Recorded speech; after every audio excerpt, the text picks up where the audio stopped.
Queridos amigos, a passagem da Palavra de Deus para a qual eu gostaria de chamar a sua atenção nesta tarde se encontra na primeira carta do apóstolo Paulo aos Coríntios.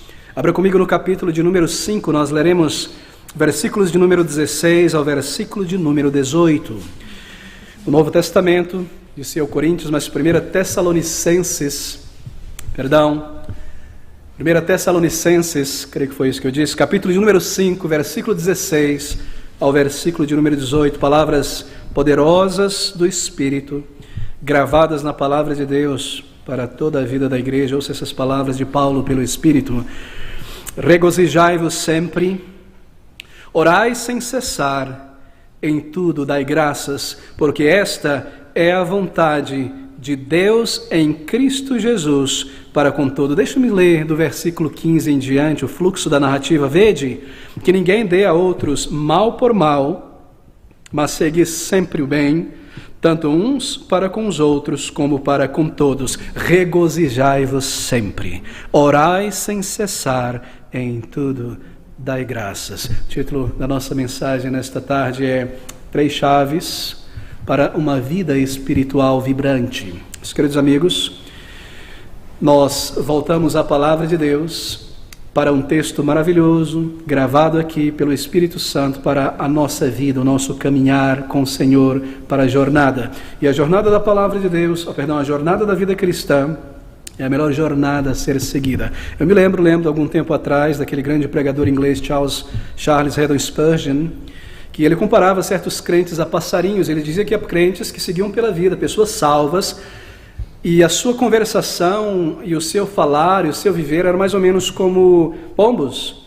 Eles grunhiam, era um canto, era um viver assim muito interno, às vezes muito baixo, não é aquela tonalidade grave do pombo, não é? Mas ele disse que nós devíamos seguir pela vida, essa era a maneira de comparar, como roxinóis, cantando um tom mais agudo, um tom mais alto, vibrando as cordas vocais pela vida. Por quê? Porque nós temos razões para isso. E aqui nesse texto da Palavra de Deus estão 3 chaves, ou 3 razões, se você prefere, para vivermos uma vida espiritual deste lado do céu, nesta jornada para a eternidade, de uma maneira mais vibrante, com realismo espiritual, baseado nas promessas, nas bênçãos que são nossas em Cristo Jesus. 3 chaves.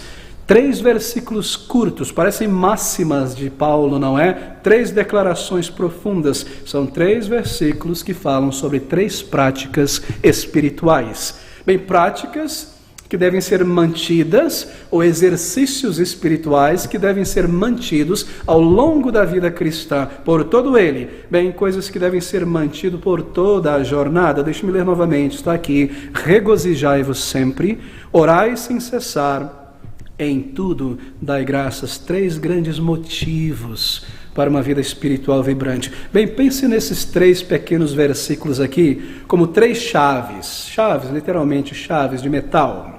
3 chaves que você carrega para onde você vai. Não é uma chave que abre a porta da tua casa, um molho de chave, não é? Outra que abre o carro, outra que abre a porta do teu trabalho. 3 chaves que você carrega diariamente, continuamente com você. Esta é a ideia desses 3 versículos. São 3 práticas, 3 exercícios a serem continuados ao longo da jornada cristã. Eles estão sempre juntos em um molho. Regozijai-vos sempre, orai sem cessar, em tudo dai graças. E estes versículos, essas verdades, essas práticas espirituais são muito interessantes, porque foram escritas aqui pelo Espírito de Deus, e assim são verdades ou práticas que servem para todo tipo de personalidade.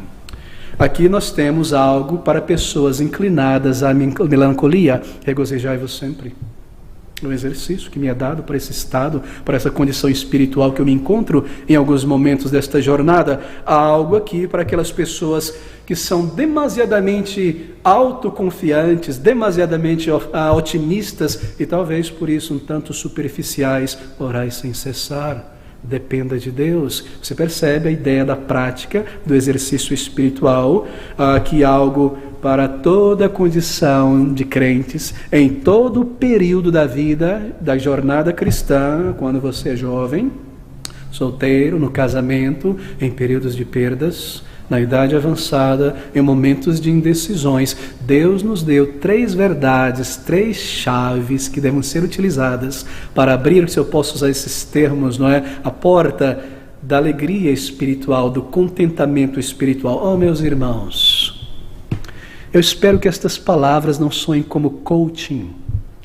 autoajuda e esse tipo de pregação que você ouve por aí. Não, está aqui na palavra de Deus. Eu tentarei seguir de uma maneira expositiva, para que, como um bereano, tendo a Bíblia em tua mão, você observe que esta é a vontade de Deus para nós, estas práticas, e foram colocadas aqui para o nosso viver cristão. Será que a nossa vida cristã é uma vida, às vezes, falha, inconstante ou inconsistente, porque nos falta algo maravilhoso? E nós não temos utilizado isso como nós deveríamos, talvez porque não conheçamos essas palavras, ou não temos meditado nela como deveríamos, né? Como 3 chaves, 3 exercícios espirituais para uma vida espiritual vibrante. Bem, essas exortações têm a ver com a vida da alma, a vida interior de cada crente. E cada uma dessas verdades estão aqui, porque cada um de nós aqui nesta tarde, cada crente precisa dessas exortações. Elas foram colocadas aqui por um Deus que conhece a nossa jornada. E eu tenho certeza que neste momento em que você se encontra em tua experiência cristã, em tua jornada cristã, estas chaves são importantes, mas talvez alguns de nós tenham negligenciado. Bem, essas palavras são desafiadoras, elas são corretivas, elas são tremendamente estimulantes e elas são profundas. Elas não são superficiais.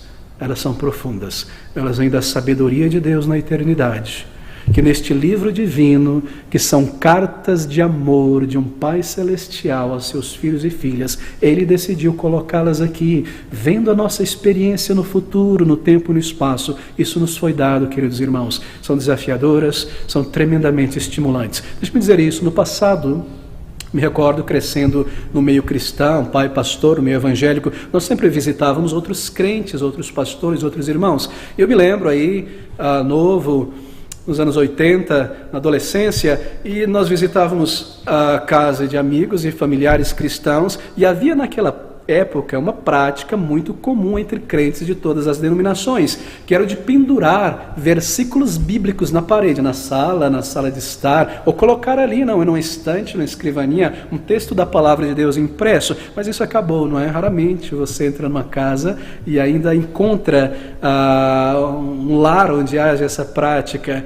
Mas no passado, crentes em Jesus Cristo faziam isso e faziam isso muito. E havia, eu me recordo, 3 tipos de textos bíblicos que eram utilizados por crentes, por cristãos naquela época, para imprimir ou para colocar na sua casa.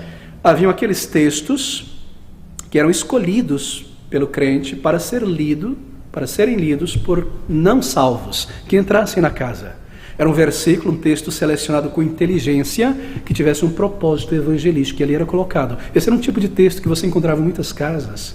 Havia também um outro tipo de texto, cujo objetivo era confortar o crente que vivia ali, o crente que entrasse naquela casa. E havia também aqueles textos escolhidos em alguns lares, cujo objetivo era desafiar o crente para uma vida mais voltada ao Senhor. E essa prática acabou, infelizmente. Mas aqui, meus queridos amigos, está diante de nós um texto maravilhoso para ser colocado em uma moldura, com moldura dourada. Regozijai-vos sempre, orai sem cessar, em tudo dai graças. Não é maravilhoso? Não é um texto tremendo? Bem, se você não tem a prática de imprimir, de colocar ali, escreva no teu diário, no teu celular, ali no desktop, na área de trabalho. Traga no teu diário de ano novo, bem em cima. Traga estas chaves com você. Você precisará delas ao longo do ano. Você precisará desses exercícios espirituais. Aqui nós não temos aqui poesia. Nós não temos declarações belas que se evaporam e ficam para trás, que eu não posso tocar e utilizar. Aqui está a sabedoria de Deus, incrustada na palavra de Deus. 3 chaves, 3 exercícios espirituais para o nosso avanço, para uma vida cristã vibrante. Bem, em qualquer estado ou condição na vida, esteja triste, esteja abatido, irritado, desanimado, tranquilo, em qualquer condição, se você olhar para esse texto, então você encontrará remédio para toda e qualquer situação interna, pessoal. Regozijai-vos sempre, orai sem cessar, em tudo dai graças, porque esta é a vontade do Senhor. Bem, se você não colocar, como eu disse, na moldura, escreva em algum lugar, regularmente olhe para esse texto. Esse é o objetivo do Espírito, em colocá-lo de uma maneira breve, sucinta. Há muito poder espiritual em palavras breves como essa aqui. Bem, nós iremos considerar essas 3 exortações, mas antes permita-me corrigir algo aqui na tradução. Veja o versículo 16, diz: regozijai-vos sempre. O versículo 17, orai sem cessar. Na verdade, no grego, no original, a palavra sempre vem no início. Sempre regozijai, ou sempre regozijando, porque esta é a ênfase que o apóstolo Paulo dá. A mesma coisa acontece no versículo de número 17, sem cessar orando, sem cessar. O foco está na continuidade, é algo para a vida, é algo ao longo das experiências da vida cristã. O versículo 18 está correto: em tudo dai graças, porque a ênfase é em tudo, em todas as coisas, em todas as situações. Assim, marque isso, sempre regozijando, algo contínuo, sempre, sem cessar, orando ao Senhor. Esta é a ênfase dada aqui. Bem, veja comigo então esta primeira chave espiritual no versículo de número 16. O apóstolo, inspirado pelo Espírito: regozijai-vos sempre. Regozijai-vos sempre. Para quem Paulo estava escrevendo isso aqui? No capítulo 1, versículo de número 6, nós lemos essas palavras de Paulo dirigindo esta carta aos Tessalonicenses. E vós, diz Paulo, fostes feitos nossos imitadores e do Senhor, observe agora, recebendo a palavra em muita tribulação, com gozo no Espírito Santo. Para quem Paulo escreveu estas palavras? Foi para crentes em Jesus Cristo, que receberam o Evangelho debaixo de muita tribulação. Isso é importante para nós sabermos, claro que é, que Paulo não está escrevendo aqui a pessoas que não passam por nenhuma dificuldade na vida e assim tinham de sobra razão para estarem alegres, regozijando, dando graças ao Senhor em todas as coisas. Não, queridos amigos, talvez alguns daqueles convertidos entre os Tessalonicenses foram expulsos de suas famílias, porque deixaram a fé nos ídolos pagãos, ou da sua confraria de ofício e trabalho, porque não adoravam mais os ídolos, as divindades relacionadas àquele ofício. Experimentaram a rejeição no lar, expulso de casa, foram rotulados de todo tipo de nome, desprezados, muitos deles, como eu disse, lançados fora do seu ganha-pão, porque não adoravam mais os ídolos. Veja o capítulo 2, versículo de número 14, essas palavras: porque vós, irmãos, haveis sido feitos imitadores das igrejas de Deus na Judeia. A igreja dos Tessalonicenses imitou a igreja de Jerusalém, que estão em Cristo, porquanto também padecestes de vossos próprios concidadãos, o mesmo que os judeus lhes fizeram a eles. Que sofrimentos, que aflições, que dificuldades, que preço eles pagaram. E Paulo está dizendo essas palavras a pessoas que sofreram após a conversão: regozijai-vos sempre. Regozijai-vos no Senhor sempre. E quem é que está falando aqui? Esse é o apóstolo Paulo. O apóstolo que experimentou ele próprio tantos e tantos sofrimentos. Em 2 Coríntios, aquele texto clássico, lá no capítulo de número 11, versículo 23, nós temos uma lista das provações pelas quais o apóstolo Paulo passou. 2 Coríntios 11, eu leio do versículo 23 em diante: são ministros de Cristo aqueles judeus, eu ainda mais, diz Paulo, em trabalhos, muito mais, em açoites, mais do que eles, em prisões, muito mais, em perigo de morte, muitas vezes, recebi dos judeus 5 quarentenas de açoites, menos 5 quarentenas de açoites, não de lockdown, de açoites. 3 vezes fui açoitado com vara, 1 vez fui apedrejado, 3 vezes sofri naufrágio, 1 noite e 1 dia passei no mar, em viagens muitas vezes, em perigos de rios atravessando eles, em perigos de salteadores, em perigos da minha nação, em perigo dos gentios, em perigos na cidade, em perigos no deserto, em perigos no mar, em perigos entre os falsos irmãos, em trabalhos e fadigas, em vigílias muitas vezes, em fome, em sede, jejum muitas vezes, falta de comida, isto é, em frio e nudez, além destas coisas exteriores me oprime ou pesa sobre mim cada dia o cuidado de todas as igrejas. Quem enfraquece, eu também não enfraqueça, quem se escandaliza, que eu não me abrase.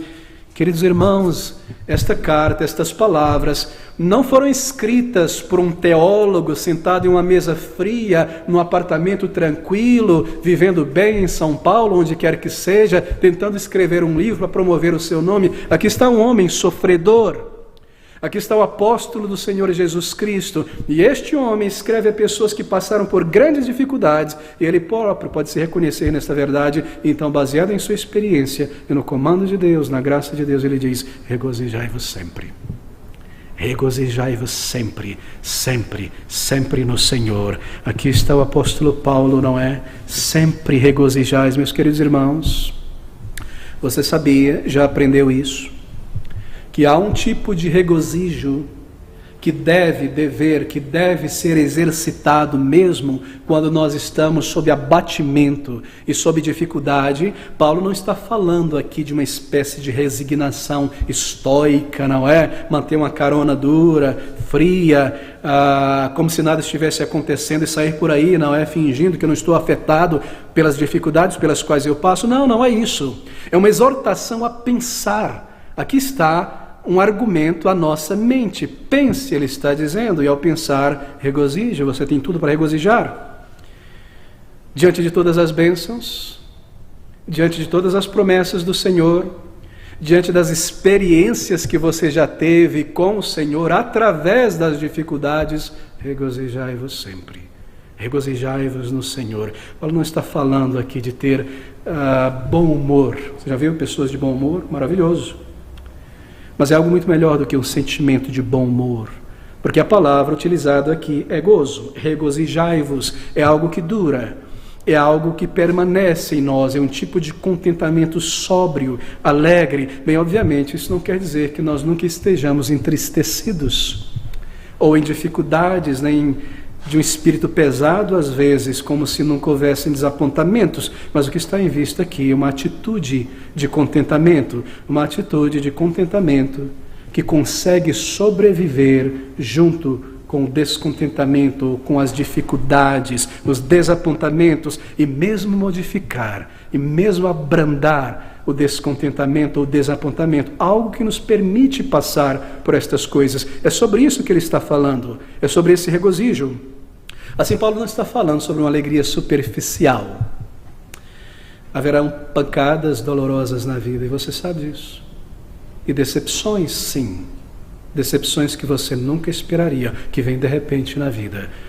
No trabalho, na família, na saúde. E essas coisas nos afetam porque nós não somos pessoas frias, desligadas da realidade, mas ainda assim deve haver um tipo de alegria, não superficial, não pretensa, mas uma alegria que sobrevive juntamente com a dificuldade, com a provação, e influencia e modifica e abranda todas essas dificuldades, todas essas situações em grande medida. Querido irmão, você deve regozijar.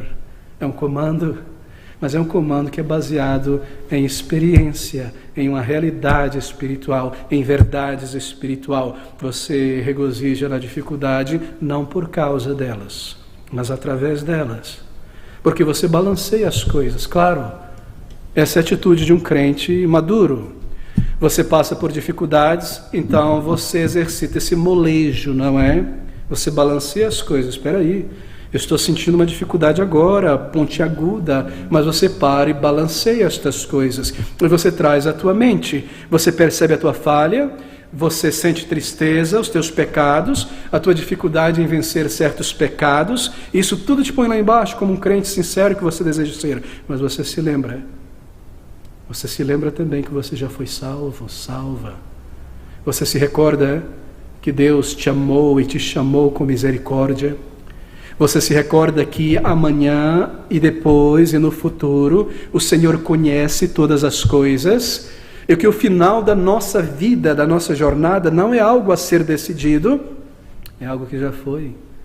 é uma nova vida, é a ressurreição, é um novo corpo, é estar com o Senhor, é que nada pode nos separar do amor de Deus. Você faz este molejo, assim por dizer, você balanceia estas coisas, e assim você pode dar graças ao Senhor. Você se recorda de bênçãos já experimentadas, você se recorda de quanto você já avançou na vida cristã, no conhecimento da verdade, e você então se regozija no meio da tristeza. Essa é a atitude aqui. Bem, esse regozijo, ele será o resultado então do seguinte exercício espiritual. Você reflete, você contempla coisas espirituais, você conta as bênçãos, literalmente, você anota num pedaço de papel. Isso vai te ajudar a lembrar e a lembrar e a lembrar. Você percebe logo quão numerosas elas são. E elas são maiores, tantas vezes, do que o dissabor e as dificuldades. E elas pesam na balança muito mais do que as provações. E você olha para isso, como um crente inteligente, sincero, você diz: eu tenho tanto muito mais para agradecer a Deus. E para louvar o meu Deus.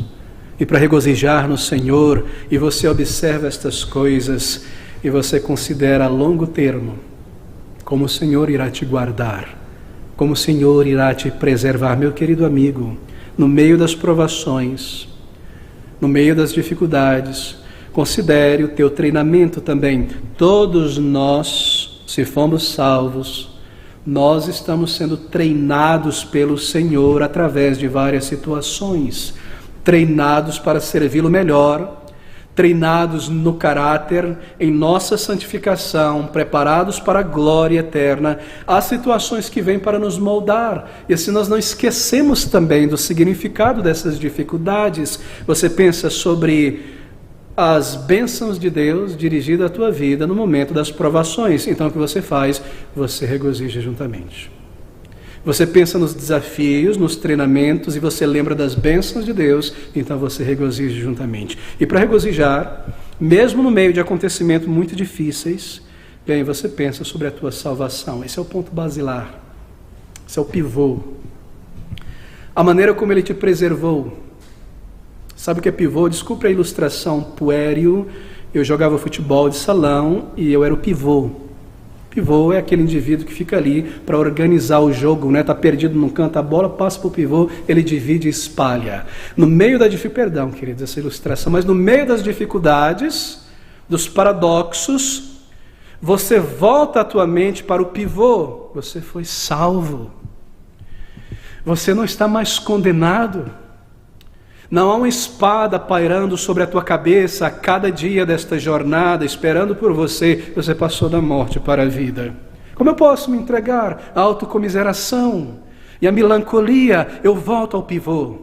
Eu volto à base. Eu fui salvo, amado por Deus, transformado por Deus. Sim, é algo doloroso nesse momento. É algo difícil. Não está claro como vai ser nas próximas semanas, nos próximos meses. Eu nasci de novo pela graça de Deus. Ele me amou, Ele me salvou. Ele guia os meus passos. Eu pertenço a um Deus, que é um Deus pessoal, um Pai celestial. Eu volto a esta base. E voltando a esta base, eu posso regozijar no Senhor. Você percebe? No meio das provações, você considera estas coisas, a maneira como Deus te preservou até aqui, a maneira como Deus lidou com você até aqui, como Ele abriu os teus olhos a primeira vez e te levou a um arrependimento sincero e a fé no Senhor, como Ele te conduziu ao arrependimento. Você estava no meio daquela dificuldade espiritual, um senso de pecaminosidade, angústia, eu preciso ser salvo, eu não sei. Depois Ele te salvou e você olha para trás e no meio daquela cena, no meio daquela nuvem, no meio daquele túnel, Ele já estava lidando corretamente com todas as coisas. E você se regozija no Senhor. Será que Ele não irá lidar comigo agora, depois que eu fui salvo, diante dessa dificuldade? Talvez dificuldades que vieram como resultado da imprudência, da negligência, e Deus teve compaixão e misericórdia e colocou teu pé de novo nos caminhos do Senhor, e você se lembra dessas coisas. E você pode regozijar juntamente com as dificuldades. E então você pensa sobre todos os benefícios da conversão, o novo coração para amar a Deus, o entendimento para compreender a palavra de Deus que não havia antes, a capacidade de orar que não existia antes. Era egoísta aquela oração, agora é uma oração que adora o Senhor, que busca o Senhor, que confessa, é comunhão com o nosso Deus. A capacidade de compreender a palavra de Deus já não é mais um mistério, algo que eu não consigo entender. Quantas bênçãos! E você pensa sobre outros crentes neste momento, não é? Crentes na Coreia do Norte, crentes na China, no Paquistão, no Egito, debaixo de imensa perseguição, desprezados, rejeitados, vivendo em campos de trabalho forçado. Queridos amigos, se estes crentes são chamados pela mesma palavra de Deus que eles têm na mão deles e eu tenho, a regozijar, quanto muito mais eu, em minhas bênçãos, em meus desafios. Esta palavra é dirigida a todo crente, em toda a realidade, a crentes em tremendas dificuldades, passando por pesos e pressões de todos os tipos, e a palavra se dirige a cada um deles e diz: regozijai-vos sempre. Será que eu não posso regozijar? Será que eu não posso me alegrar no Senhor e regozijar no Senhor? É claro que você pode. E assim nós regozijamos, nós reunimos os pensamentos, nós pensamos e refletimos em nossas bênçãos, e porque este é um exercício espiritual, uma prática espiritual, então nós regozijamos. Em tempos de dificuldades, quando estamos lá embaixo, em momentos de dúvida, como as coisas estão nebulosas, eu não sei como será amanhã, em algum tempo, mesmo ali, nesse período de stand-by, como se diz, nós regozijamos no Senhor. Nós lembramos que somos dele e das nossas bênçãos, e nós retomamos perspectiva espiritual, e junto com a dificuldade, junto com a provação, nós balanceamos estas coisas. Regozijai-vos no Senhor. Regozije-se nas oportunidades também, no fato de que você pode orar e Deus ouve a tua oração, no fato de que você pode testemunhar de Cristo a outras pessoas. Há tantos países hoje, nesse momento, onde o povo de Deus tem chorado em oração por oportunidade pública de testemunhar de Cristo, e não tem. Hoje, 2021, neste momento, no dia do Senhor. Queridos irmãos, sempre diga a si mesmo: o que eu poderia fazer sem o Senhor Jesus, meu Salvador? Sem esse conforto, esta facilidade que eu estou privado neste momento, eu posso viver, eu consigo viver, mas o que eu faria sem o Senhor Jesus Cristo? Sem uma medida completa de saúde, eu consigo seguir em frente ainda, mas o que eu conseguiria fazer sem o Senhor Jesus Cristo? E aí você retoma a perspectiva espiritual. O Senhor logo voltará, não é? E você olha em volta e levanta os olhos e percebe: tudo está acontecendo de acordo com a palavra de Deus, de acordo com os dizeres do Senhor, e os tempos estão em movimento acelerado, e eu estou aqui no meio da história em movimento, vendo a palavra de Deus se cumprir. O Senhor Jesus Cristo está voltando, logo tudo se acabará. Eu sou dele, a palavra se cumpre. Como eu posso ser tomado por essa situação e permitir que por dias e dias e semanas a fio ela me roube o gozo e a alegria no Senhor? Nós retomamos perspectiva espiritual. E esses são os tipos de coisas, ou melhor, os tipos de coisas que nós fazemos que nos farão regozijar. Porque a nossa alegria, ela nunca depende das coisas externas. Assim, regozijai-vos sempre, diz a palavra de Deus. Regozije amanhã, e na primeira provação, não desmorone em pedaços e se entregue à murmuração. E não se entregue a um sentimento de autocomiseração, porque você tem pelo que regozijar. E você deve trazer, esse é um exercício, trazer estas coisas à mente. Sim, é um comando. Você já parou para pensar sobre isso? Que a palavra de Deus me comanda a fazer este exercício, a fazer algo. Eu me lembro muitos anos atrás, da universidade, 1999, num contexto muito difícil, Universidade Federal, fazendo história, evangelizando, já era salvo, e a pressão muito grande daquele meio, como um jovem também novo na fé, e desanimado e cansado, e buscando testemunhar de Cristo, e pressões e coisas várias, e havia aquele elemento um tanto assim místico ainda que havia em mim, do pentecostalismo, e orava ao Senhor: Senhor, me traz alegria, me traz contentamento, me traz força, me traz ânimo. E na minha imaginação, ainda juvenil, eu imaginava que Deus ia colocar o dedo sobre a minha cabeça, estalar o dedo, de repente energia e ânimo iria vir. Sim, muitas vezes Ele faz isso em momentos terríveis de grande provação. Mas a resposta do Senhor foi estudando a palavra de Deus como um crente deve estudar, Este Salmo de número 26, versículo 14, espera no Senhor. Veja o exercício aqui. Espera no Senhor, anima-te e Ele fortalecerá o teu coração. Aí ele repete, espera, pois, no Senhor. Anima-te, regozijai-vos sempre. Há um exercício para nós fazermos. Muitas vezes, uma compreensão incorreta sobre o agir de Deus na vida de um crente leva um crente a andar cabisbaixo pela vida cristã, quando ele é comandado como um crente que tem uma inteligência e uma palavra de Deus em sua mão e um arcabouço de experiências espirituais a fazer algo, a se levantar deste lugar de desânimo, de autocomiseração e animar-se no Senhor. E regozijar, aqui está. Quantos textos da palavra de Deus me comandam a fazer isso? E eu tenho motivos para isso. Assim, regozijai-vos sempre, sempre no Senhor. Lembre-se, meu querido amigo, traga estas coisas, não fique dentro do poço da autocomiseração. Você deve trazer estas coisas à mente. Lembre-se do texto impresso na moldura, na parede. Regozijai-vos sempre, orai sem cessar. Em tudo dai graças, e assim considere uma reflexão inteligente, te colocará em perspectiva espiritual novamente. E aqui está o primeiro exercício, a primeira chave espiritual para uma vida espiritual vibrante. Você deseja uma vida espiritual vibrante? É claro que sim.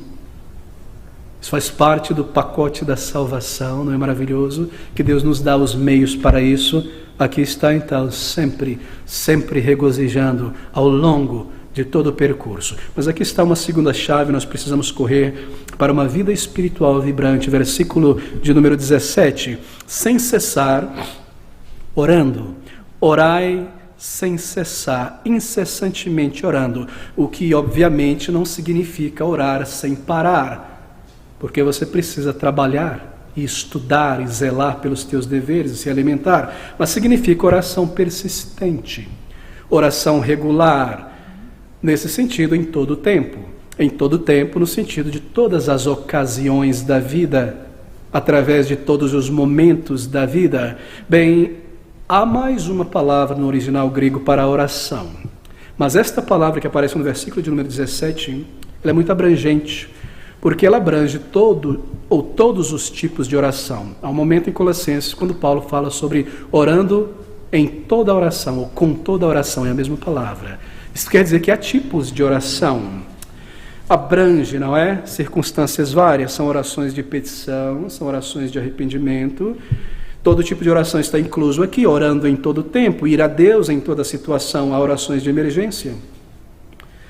Toda tentação que se levanta é um momento para uma oração de emergência. Através dela, e depois de vencê-la, oração dirigida ao Senhor. E eu espero que você se recorde a si mesmo, de tempos em tempos, de orar pelo progresso da causa do Senhor, de orar por outras pessoas, de orar pelo povo de Deus, de orar por outros. Às vezes nós nos esquecemos disso. Meu querido irmão, deixe-me te dizer isso também. Quando a última coisa no dia que você sente fazer é orar, talvez seja o momento que você mais precise orar. Marque isso. Quando você mais se sente cansado para orar, relutante ou preocupado com alguma coisa, é quando você mais necessita orar ao Senhor. Você irá aprender isso ao longo da vida se você observar, mesmo que seja uma oração breve, sincera, entrar na presença do Senhor como um filho de Deus e clamar a Ele. Quando você puder orar antes de todas as atividades que envolvem a sua atenção, envolva o seu esforço, ore, é claro. Sempre que você perceber uma resposta à tua oração, logo ore ao Senhor. Há pecado se formando na mente, querendo conceber para vir à luz, ore ao Senhor. Clame por misericórdia. Expresse o seu amor por Cristo quando você orar. Agradeça ao Senhor. Louve ao Senhor. Isso são modos de oração. Orai sem cessar, todo tipo de oração. Queridos irmãos, eu não preciso estressar esse ponto, não é? A menos que você esteja constantemente em oração, em todo o tempo, sem cessar, isto é, em cada situação do dia, Satanás irá te tornar uma pessoa orgulhosa. uma pessoa autodependente. Ore para conquistar e vencer o pecado que te assedia constantemente. Você nunca vencerá o pecado sem oração séria e contínua. Na verdade, os graves pecados são resultantes de muito tempo sem oração e autoenfraquecimento. Charles Spurgeon dizia: você deseja poder na vida cristã, força, vigor espiritual? Então, muita oração, muito poder. Pouca oração, pouco poder. Nenhuma oração, nenhum poder. Zero oração significa o mau sinal. O mau sinal. Será que eu já nasci de novo? A oração é uma das maiores descobertas da conversão. Que eu posso, como um mortal finito, um pobre ser, agora, realizar o exercício mais elevado de todos os exercícios possíveis à alma humana, dirigir a minha alma ao meu Criador de uma maneira inteligente, racional, com sensibilidade, e lidar com Ele de uma maneira realística em oração e trazer como uma pessoa. É a maior de todas as descobertas, poder entrar na presença dEle, pelo acesso que Cristo me deu, e de uma maneira pessoal, real, orar ao meu Pai Celestial. Oração é algo maravilhoso. Há tantos benefícios planejados por Deus para a oração, porque oração promove humildade. Se nós oramos com frequência, com auxílio do Espírito, a humildade. Porque a oração, ela traz uma percepção da minha pequenez e fraqueza. Se eu oro regularmente, eu sinto a minha dependência de Deus.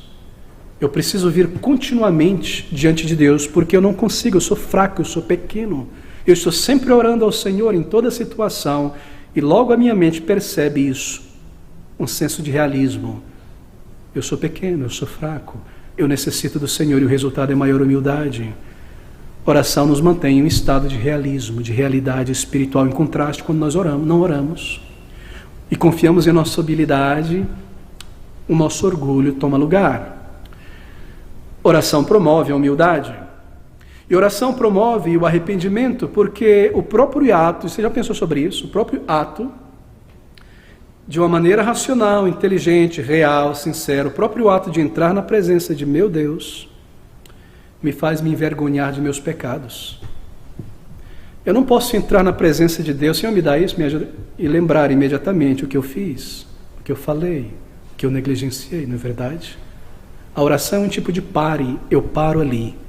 Isso me leva a sondar meu coração e me arrepender diante do Senhor. Claro, há momentos que você precisa ir direto ao ponto, numa situação de emergência, mas a oração contínua promove arrependimento, não ter cumprido os meus deveres, ter agido errado com o irmão. Isso me leva a rogar o seu amor perdoador, a sua misericórdia, e a examinar o meu coração. Você percebe que é a vida cristã. A oração promove humildade, meu senso de dependência. A oração promove arrependimento. Falta de oração consistente é o maior indicador das nossas deficiências e falhas em todas as áreas, arrasadoramente no topo.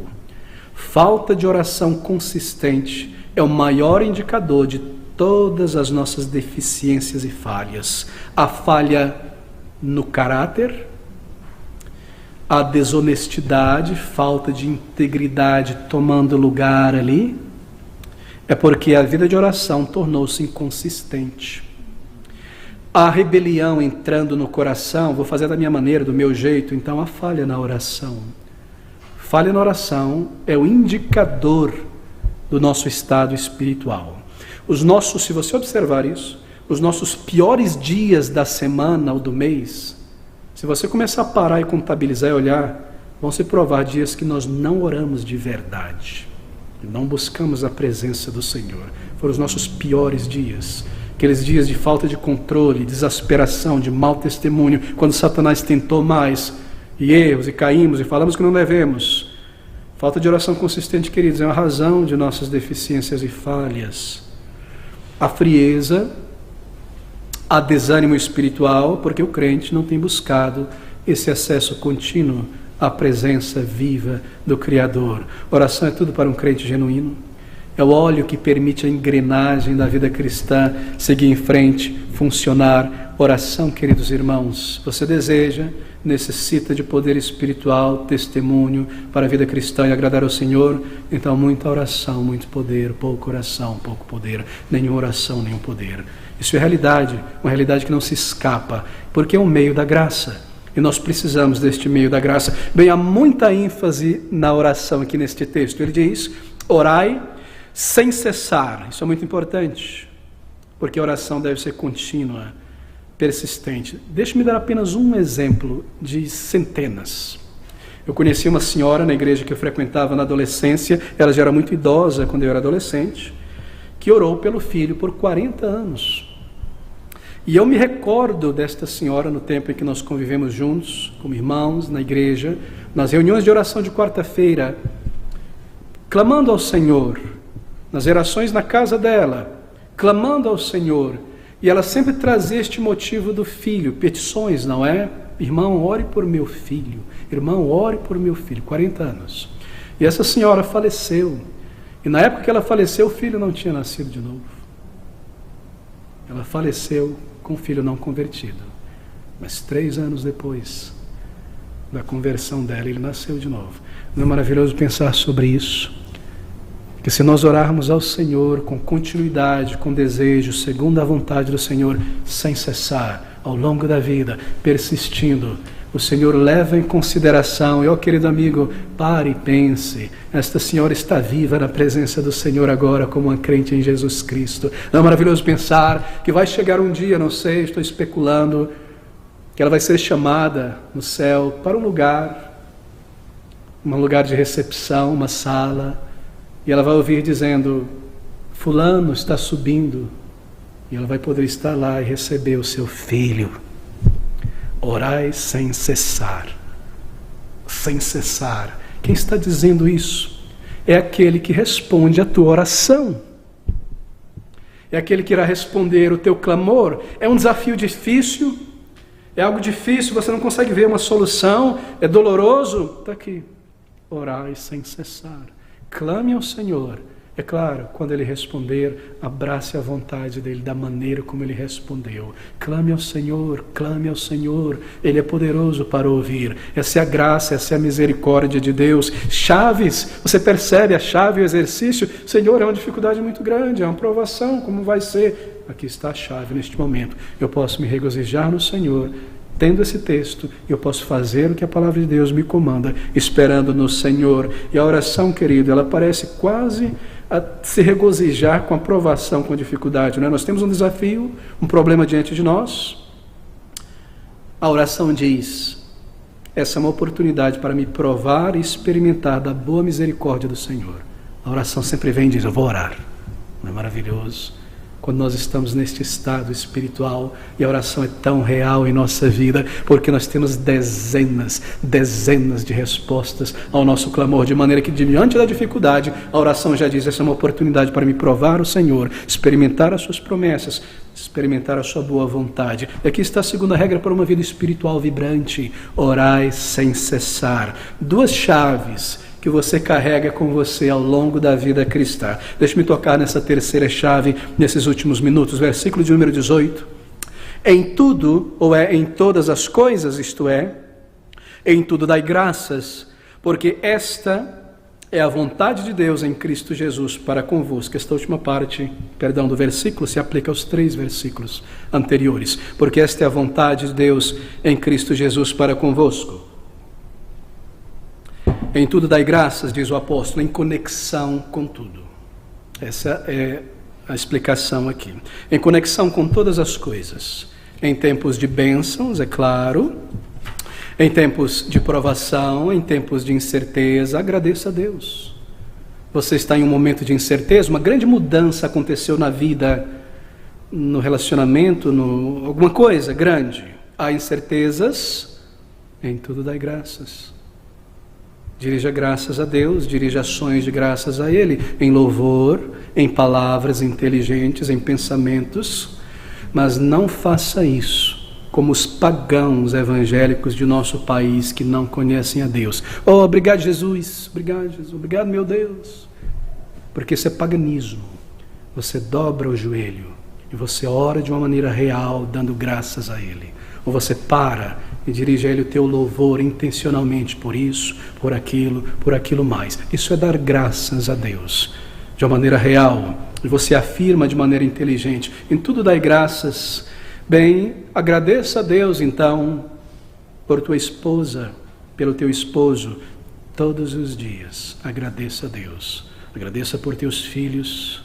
Dirige a gratidão, louvor intencional, inteligente a Deus por tua igreja, por amigos em Cristo, pelas provisões espirituais, pelo teu progresso na vida espiritual, por provisões, por suprimentos, por bênçãos temporais, por bênçãos espirituais. Agradeça a Deus pelo fato de que muitas orações que você fez, mesmo com lágrimas, não foram respondidas da maneira que você queria. Agradeça mesmo por isso. Porque às vezes nós pedimos pedra no lugar de pão e serpente no lugar de ovo. E o Senhor foi tão bondoso, não é? Tão bondoso, assim, de graças a Deus. E louve a Deus pelo teu treinamento, agradeça a Deus por estas coisas. Dirija a Deus ações de graça quando o mundo for injusto com você e o mundo falhar em cumprir as suas promessas. Porque o Senhor está superintendendo todas as coisas para ganhar o mundo de teu coração e te desmamar desta vida e te preparar para o seu serviço e para a eternidade. Agradeça pelas enfermidades que nos fazem parar muitas vezes e ver a brevidade da vida, o pouco tempo que nós temos para amar e servir ao Senhor e nos dedicar a Ele. Agradeça, queridos, por provações, disciplinas, por orações respondidas, por descobertas doutrinárias, que te livrou de uma vida estéril e frutífera em alguma doutrina errada, não bíblica. Tantas coisas para louvar a Deus, para agradecer, para dirigir graças ao Senhor. Será que isso não aumentaria a nossa fé? Será que nós precisamos de um psicólogo cristão, de um divã? Será que essas coisas não diminuiriam nossas cargas? Certamente que sim. Aqui estão os 3 exercícios espirituais. Em tudo dai graças, porque esta é a vontade de Deus em Cristo Jesus, é a vontade de Cristo. Talvez você se pare um dia e comece ali a teologizar, filosofar, a vontade de Deus, os seus decretos, o que Ele deseja. Eu quero conhecer, qual é a vontade de Deus? Como eu posso saber? Aqui está, você tem uma aqui. Esta é a vontade de Deus, para você, para mim. Regozijai-vos sempre. Orai sem cessar, em tudo dai graças, porque esta é a vontade de Deus. E se é a vontade de Deus, então você toma isso com seriedade. Você não toma como coisa pequena. E não pensa sobre isso como algo trivial, porque esta é a vontade de Deus, isto é, este é o método de Deus, para te edificar, te fortalecer, a tua fé, a tua certeza, o teu amor, a tua devoção. Queridos irmãos, deixe-me concluir por aqui. 3 regras para uma vida espiritual, para a sua alegria, para o seu conforto. Regozijai-vos sempre, orai sem cessar, em tudo dai graças, porque esta é a vontade de Deus. Paulo escrevendo esta carta aos Tessalonicenses. Apóstolo Paulo, eu vim aqui hoje, fiquei sabendo que o Senhor está aqui em Roma, neste cárcere privado, nesta casa que o Senhor alugou e recebe pessoas para falar do Evangelho e explicar. E eu vim aqui hoje, apóstolo Paulo, eu sei que o Senhor é um grande apóstolo, mas eu não vou muito bem, eu não estou muito bem. Há dificuldades, apóstolo Paulo, eu não me sinto bem, e alguém me deu o endereço do Senhor aqui em Roma, e eu vim aqui, e eu vou puxar essa cadeira, eu estou pronto para receber conselho de alguém que talvez foi o maior de todos os pastores no primeiro século. Eu vou me sentar, estou todo a ouvidos, por horas e horas, pode falar. O que você acha que Paulo diria a esta pessoa, este irmão? Regozijai-vos sempre, orai sem cessar, em tudo dê graças. Deus te abençoe, siga em paz. Não é maravilhoso? Vamos orar juntos. Ó Senhor nosso Deus e Pai, Pai de misericórdias, Deus tão presente Nós te agradecemos por tua palavra, que não precisa ser revisada, atualizada. É a mesma verdade de um Pai celestial. Cartas de amor tão precisas, tão cheias de graça aos seus filhos e filhas, por toda a jornada até o final. Nós abraçamos pela fé esta verdade. Ajuda-nos agora, Senhor, nestes exercícios espirituais, hoje, amanhã e até o final, a colocar em prática e a experimentar do Senhor no meio das dificuldades e pressões, no meio das decepções, a balancear estas coisas, pois somos agora, no estado em que nos encontramos desde a salvação, mais que vencedores em Cristo Jesus. Olha sobre nós e abençoa-nos e enche-nos de gozo e alegria na fé. É o que te rogamos humildemente, em um nome e pelos méritos do Senhor Jesus e para o teu louvor. Amém.